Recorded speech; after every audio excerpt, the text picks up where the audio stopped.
Hey everyone, it's Amy from Donaldson, and this is Filtration in the Field.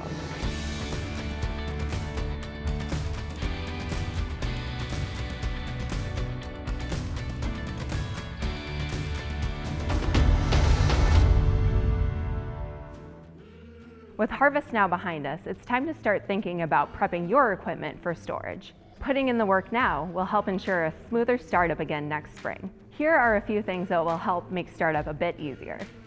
Clean and inspect your entire combine.